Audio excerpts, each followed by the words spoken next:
7h45 de volta com o Manhã no Ar. A gente fala agora sobre o estado de saúde das vítimas da explosão de uma balsa lá no Porto do São Raimundo. 2 vítimas que estavam em estado grave. A Tamires Claire vai conversar comigo aqui sobre isso.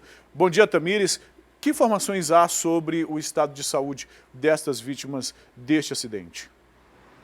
Oi, Emanuel. Bom dia para você, bom dia a todos que nos acompanham. 2 das vítimas já estão em um estado mais estável. Agora, outras 2 seguem com um estado crítico. Elas têm um estado ainda muito grave, mas todos os homens que foram feridos passaram por procedimentos cirúrgicos. Eles tiveram queimaduras por boa parte do corpo. O Rodrigo da Silva Soares, de 33 anos, ele teve queimaduras nos braços, nas pernas, no tórax, abdômen, torso e no rosto. E ele segue ainda em um estado grave. Ele chegou a ter fez uma limpeza, ali cirúrgica, precisou passar por uma limpeza cirúrgica e ele ainda segue com um estado grave lá no hospital 28 de agosto, no centro de Queimados. Assim como o Josué Saldanha, de 30 anos, que também teve o rosto, o braço, a perna direita queimados e ele também está em estado grave. Agora, as outras 2 vítimas, elas já estão em um estado melhor, Eles já saíram ali daquele estado mais crítico, mas eles também tiveram boa parte do corpo queimados. É o Lisandro Roberto Nascimento, de 36 anos, que teve o rosto, o braço queimados, e também o Márcio Josué Lopes da Silva, de 30 anos, que teve queimaduras no rosto, pescoço e no braço. E aí esse acidente aconteceu por volta das 4 horas da tarde lá no Porto de São Raimundo, na quarta-feira. Quem assistiu a nossa programação deve ter acompanhado a nossa cobertura lá. Realmente foi um acidente que ainda está sendo investigado. A Marinha já abriu uma sindicância para saber o que aconteceu realmente naquele dia, mas algumas testemunhas disseram que o problema foi no momento em que a balsa abastecia. Enquanto ela estava sendo abastecida, havia um homem fazendo um soldamento ali, ele estava fazendo uma solda ali próximo e isso pode ter causado a explosão e essas 4 pessoas acabaram feridas. A empresa que é a dona da balsa, diz que está prestando todo o apoio às famílias e às vítimas desse acidente. Emanuel. Ok, Tamires, obrigado pelas informações. Fica por aí, daqui a pouquinho a gente volta a conversar, por favor, viu? Deixa eu falar um pouquinho sobre política. Uma comitiva do governo federal veio a Manaus para conhecer o polo industrial. A visita foi para entender como funciona a Zona Franca e os benefícios da Zona Franca para a nossa região. O grupo que veio a Manaus é formado por representantes do Congresso Nacional, do Ministério da Economia, da Ciência e Tecnologia e de alguns departamentos da Presidência da República. Eles visitaram a sede desta fábrica, que só na capital é responsável por quase 5.000 empregos diretos. Precisamos muito da ajuda dos nossos parlamentares, da nossa bancada no Congresso, para que os direitos adquiridos através do projeto, do modelo do Polo Industrial de Manaus, eles se perdurem, não de forma prolongada, mas de forma definitiva, Isso acontecendo, obviamente que muitos outros projetos serão trazidos para cá e a intenção é cada vez mais gerar mais empregos, garantindo o emprego e também capacitando essa mão de obra. Vocês sabem que na cidade nós temos uma certa escassez para mão de obra, principalmente em relação à mão de obra de tecnologia, mas nós também, inclusive, contribuímos com alguns projetos de educação na área de tecnologia para os nossos funcionários e para a comunidade também. A visita acontece dias depois de uma frente parlamentar encabeçada por um deputado federal de São Paulo se manifestar contra a Zona Franca de Manaus e pedir o fim dos incentivos fiscais concedidos às empresas que se instalam aqui. Exatamente por isso, os representantes da indústria amazonense consideram essa visita tão importante. Estamos trazendo para cá os ministérios que têm envolvimento, que têm a ver com as nossas atividades aqui da região, exatamente para que possamos, realmente, que eles compreendam e passem a nos defender com conhecimento de causa e veio, não porque alguém ouviu falar.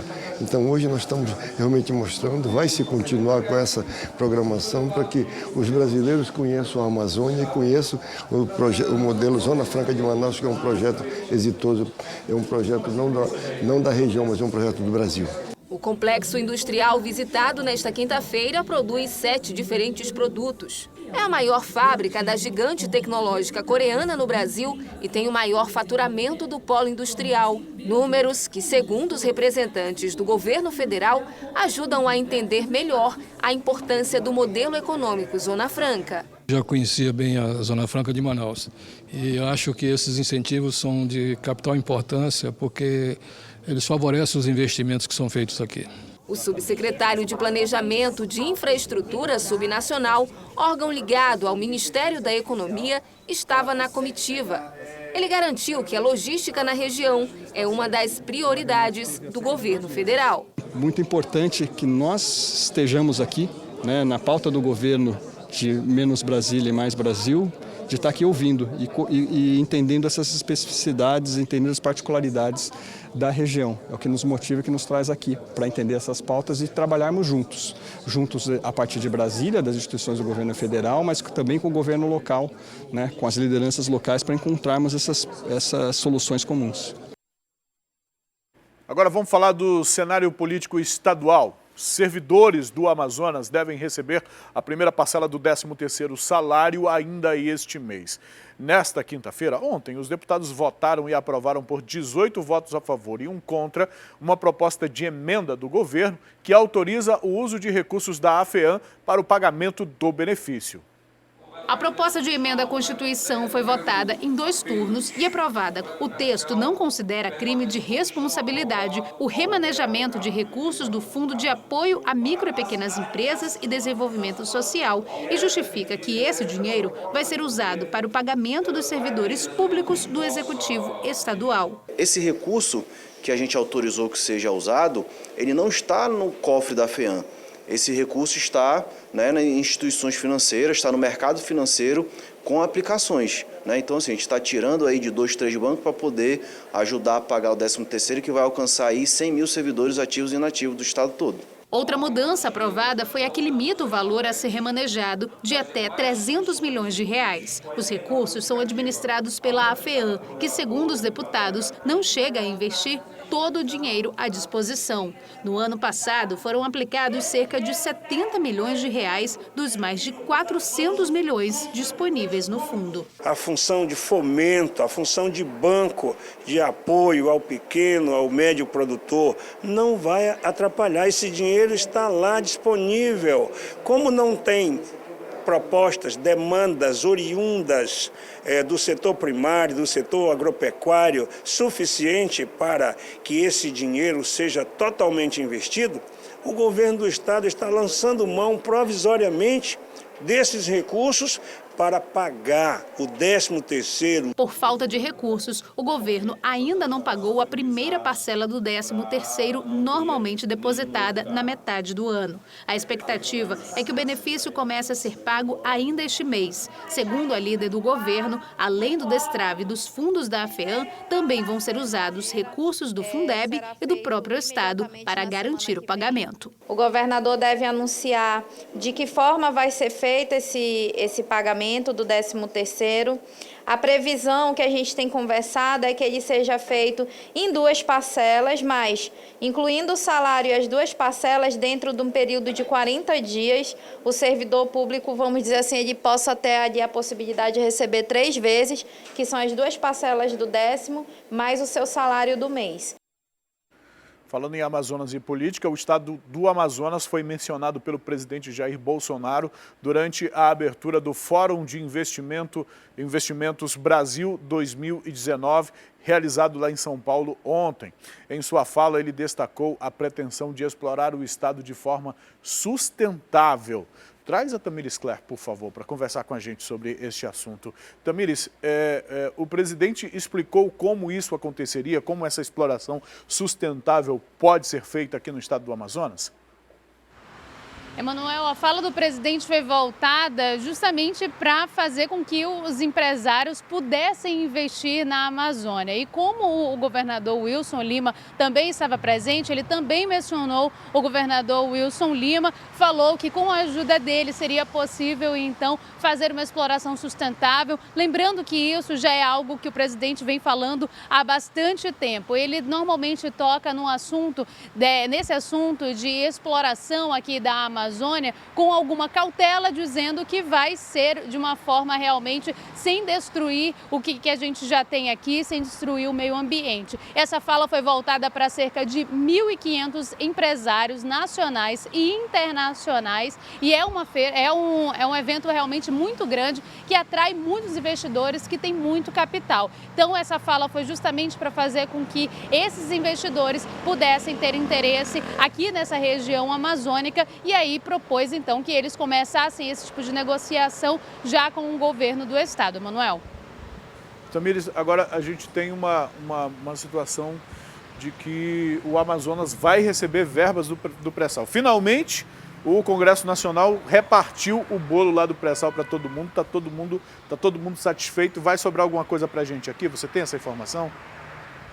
Tenho sim, Emanuel. Sim, vai ter uma parte do dinheiro do pré-sal, vai realmente ser repassado para todos os estados. Porque antes havia toda uma discussão, né, para saber se ia ser passado esse dinheiro do pré-sal para alguns estados investidores, produtores, enfim. Mas isso vai ser repartido pelos estados, lembrando que o estado produtor vai ter ainda 3% a mais, que no caso é o Rio de Janeiro, vai ter 3% a mais que todos os outros, mas o estado do Amazonas vai realmente ter uma parcela desse montante, né? É um dinheiro que já era esperado para alguns estados. O estado do Amazonas ficava ali um pouco em cima do muro, justamente por não ter uma participação muito grande. Mas depois de uma reunião que teve, inclusive, essa semana entre os estados, entre os governadores e também os representantes da presidência, chegou-se a esse acordo, né? Foi uma negociação longa para chegar a esse acordo que todos os estados, inclusive aqueles que não têm nenhum tipo de participação,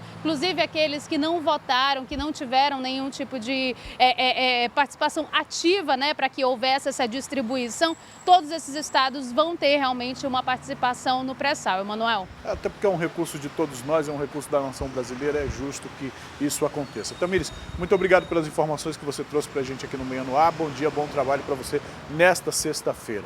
Só lembrando que em relação a essa informação que a Tamires traz para a gente, agora o Congresso está liberado para votar, os senadores para votar a reforma da Previdência. Estava todo mundo preocupado aí se ia ter uma parte, se o seu estado de origem ia ter uma parte do bolo do pré-sal. Terminou essa discussão, a gente espera agora que os senadores voltem a fazer a parte deles, que é aprovar a reforma da Previdência no segundo turno. O primeiro turno já foi, estavam esperando resolver essa pendenga aí, resolveram. Vamos ver se eles voltam a trabalhar na reforma agora, viu? Deixa eu falar de um caso aqui de 3 homens que foram presos e um adolescente apreendido na zona leste da cidade, viu? Suspeitos de tráfico de drogas. É impressionante, é muita informação é muita notícia sobre esse caso, são muitas ocorrências. Esse grupo vendia drogas no momento da abordagem policial. Exatamente. Dinheiro, uma balança também foram encontrados com o quarteto.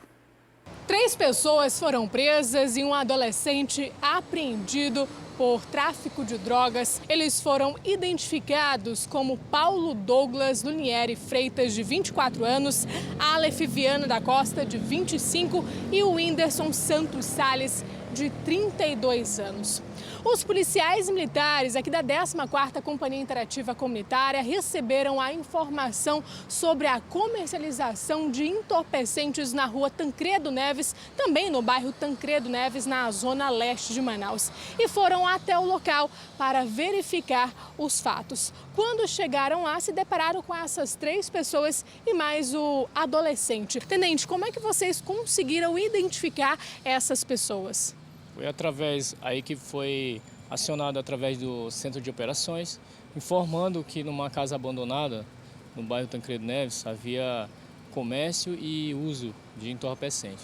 Então a equipe se deslocou ao local, chegando lá, havia 4 pessoas, dentre eles um menor, fizeram a abordagem, foi encontrado porções de droga uma balança de precisão e uma quantia em dinheiro. A ação dos policiais foi uma ação rápida, né, sem dar brecha para eles reagirem nem tentarem fugir. Chegaram rápido, fizeram a abordagem e encontraram esse material em posse dos infratores. Que tipo de entorpecentes e a quantidade? Era entorpecentes variados. Tinha maconha, né, tipo skunk e cocaína também, quantidade em dinheiro e a balança de precisão que nos leva a crer que ali é local de embalo. Tenente, vocês conseguiram verificar no sistema se essas pessoas já têm passagem pela polícia? Geralmente tem passagem. E um deles, né, teria passagem sim por tráfico de drogas também. Já estava respondendo. Eles foram encaminhados aqui para o 14º DIP, né, para procedimentos cabíveis e vai ser feita aí a audiência de custódia. O juiz vai definir a situação deles, se vão ser liberados ou não.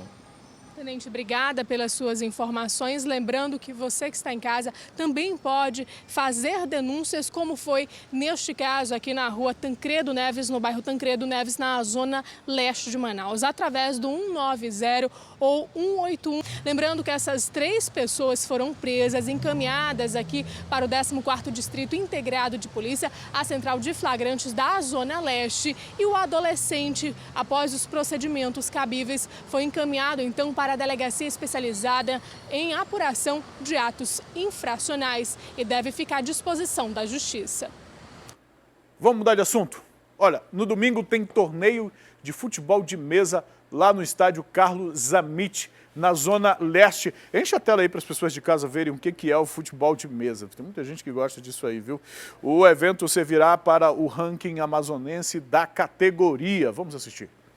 O torneio vai ser na modalidade de 12 toques. Quando o jogador precisar chutar a bola no gol no 12º lance.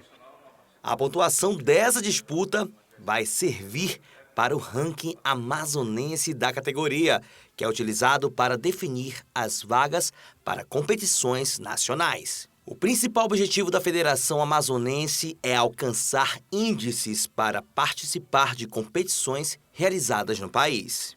São esperados jogadores de várias idades para o torneio. Atualmente, as modalidades têm grande importância no cenário esportivo e é bastante praticada no estado. Os interessados podem se inscrever até o dia do evento, com a taxa de R$20. Os 3 primeiros colocados receberão placas como forma de premiação. Muito bem. Vamos fazer um intervalo? Daqui a pouco, depois do intervalo, a gente traz um outro esporte, viu? As mulheres que estão ganhando cada vez mais lugares entre os esportes. E a gente traz o exemplo de uma lutadora amazonense. Olha aí, é a Larissa o nome dela, né, minha diretora? Daqui a pouco você acompanha a reportagem, a gente vai mostrar aí a progressão, o progresso dessa atleta, que já é uma promessa, viu, para o esporte amazonense.